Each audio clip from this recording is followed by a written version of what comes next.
じゃあ、イリナさん、自己紹介お願いします。はじめまして。イリーナです。ウクライナ出身です。でも、今ハワイに住んでいます。仕事は内科医をしています。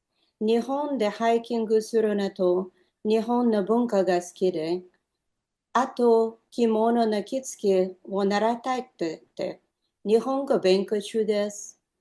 歩くが好きで、ちょうど日本から帰ってきたばかりで、今回、京都と宮島に行きました。宮島に一泊しました。うとてん。もおすすめです。ぜひ行ってみてください。よろしくお願いします。ああ、日本語上手ですね。いえいえ、まだひよこです。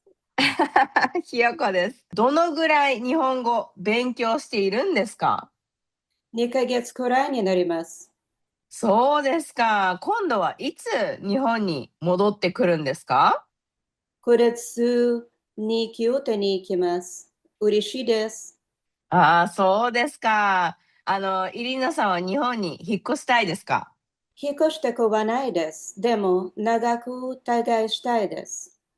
ありがとうございます。Well done, Irina san. Good job. So, Irina san, thank you so much and welcome to my YouTube channel.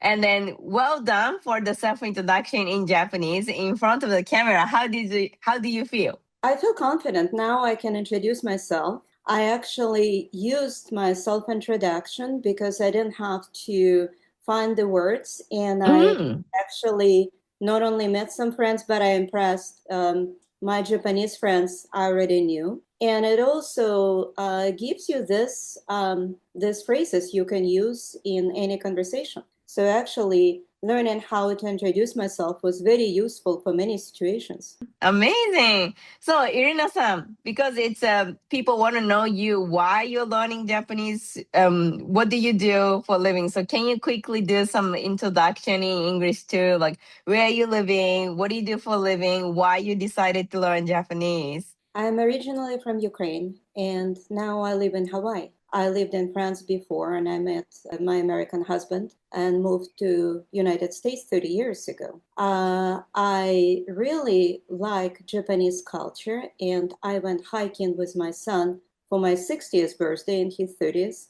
We did an Akasanda trail. And then I realized that actually in the rural area in Japan, it's very hard to get around and not to speak Japanese. And I decided to learn Japanese. I also enjoyed the sound and enjoyed the culture. And I started with applications like Duolingo and Pimsleur. And 6 months later, I still couldn't speak. And Mm. then a lot of language programs actually focused on writing and reading, but not on speaking. It's a different skill, like you teach. And I enjoyed it so much. I don't have the need, but I have the want. I also started practicing kimono dressing, kitsuke, and I really would like to communicate with my teacher in Japanese because we do have some limited interaction. And then I would like to ask you, how are you? How is your family? How was your holiday? And now I can. I'm very excited that I will be traveling in Japan soon again for just for me, just to study more, just to practice more Japanese. And I hope to make some friends in Japanese. Beautiful. And so I know you're a frequently traveler, and then you love Japan. You go to Japan, and also you travel all over the world. I'm always hearing your trip plan, and I'm really happy to hear you really fully experience a lot of places, and then also now it's language. Now you speak Japanese. You have a more not just a standard tourist, let's say, not just only Google Translate. You really actually interact with kimono teacher, other participants, and you can discover the rural area. So your kind of freedom is expanding. It's not like just a education itself has language. Like your freedom is really expanding. So that's so beautiful. I enjoy learning languages. I know some French. I speak fluent in Spanish and Italian, and every time it brings you just different level of understanding because actually, when you even if you try a little bit interact on the language of the country, you find that people would appreciate it and you would discover places you would not otherwise discover. And even having a casual conversation, how wonderful it is if you sit in and looking at the cherry blossom in Tokyo and you just share the smile with a stranger and you just say how beautiful it is in Japanese and they give you this smile, you have this connection and you can't replace that. I think languages is freedom and it is travel on a different level. Yeah, definitely. I can really imagine like kind of a movie clip that you actually really, talking those small talk with local people. I can really imagine.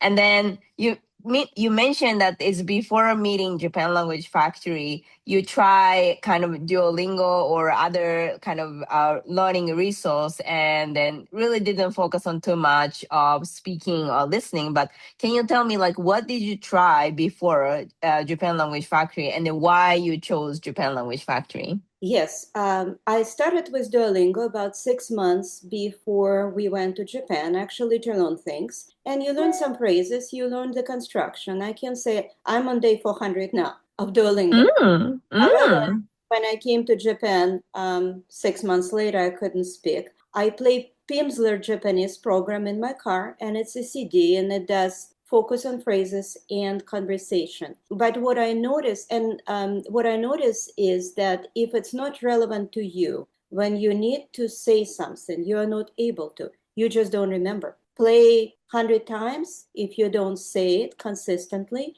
it just doesn't come out when you need to. Another things I tried, I went to some programs and download some textbooks and you try to learn. I download Udemy program, which was focused on reading and writing, and I'm still learning. I enjoy learning kanji. I still cannot read in 2 months, but in 2 months with Japanese Language Factory, I was able to have a conversation in 1 week. My first session with my trainer, Asaka-san, I came in and started talking to my colleague at work who almost dropped his coffee. And, he understood what I said, and we had this mini conversation, and it was just exhilarated. And then I do like the method of practicing the phrase and using the phrase and learning how just to say it naturally. And I like to be able to say it with natural intonation and pronunciation, which is very important to be understood. And I also like that Japanese Language Factory gives me off ramp. If I don't understand, I know what to say. I don't just shut down. I don't start looking at Google Translate. By the way, Google Translate resulted in Nagano Prefecture in a really comical situation when I, I was talking to a taxi driver who was very curious about me, and we went back and forth and Google Translate. And then it would translate incorrectly, and it would result in some comical phrases. We end up just kind of nodding and laughing, but we did not have a conversation. And now, when I go back, I can. Amazing. Right. And so you already try couple program, Pinsler, Duolingo, and the other actually resources, and which is very common. A lot of people actually, any language, if they try to learn any new language, they actually go those resources, which is very common. But if anyone actually want to meet the actual native person, not just a hobby learning Japanese, you really wanted to talk to the local Japanese who maybe does not understand any English, you really need to connect, then now you actually have this speaking listening with us, which is all native Japanese coach, and you made a lot of progress. So good job and well done. Amazing. So Irina-san, the one last actual part, because 2026 now, and a lot of people actually want to go to Japan, and it's Japan now, it's becoming a very popular destination, but also most of foreigner are kind of scared to learn Japanese. Looking at those Japanese kanji, it's kind of scary, and then also look like it's kind of impossible to learn. So it's like a lot of people actually like Japan, but also kind of scared to start. So do you think that the age matter to learn language, or do you think that it's really learn a new language, it's really hard? What do you think? I think age doesn't matter. I am 60 years old, and this is my 6 or 7 language, and it's very enjoyable. It opens up completely different aspect. For people who are older, it trains your memory. It gives you some inspiration to do something completely new. It is hard, but it's a baby steps. And I do like how Japanese Language Factory has goal, motivation, and practice. And your first goal could be, I just want to say hello to my neighbor, or I want to talk to my coworker, or I live in Honolulu, so I could go and I could in Japanese restaurant and I can speak to the chef. And it could be this little goal. And when you do it, it just pour happiness because you just did something. You just did something your neighbor or your friend don't do. I think age is just a number. You can keep traveling and enjoying life. Amazing. This is really true, and then really, true opinion because it's coming from you, your mouth. And you're gonna actually encourage a lot of people who's kind of scared to start a new language at the age of maybe after 40, 50, 60, because a lot of people actually, discourage all those textbook study. So, you actually really simplifies that it's it is a big meaning. You just say two, three phrases even to the neighbors, or you just never talk anything.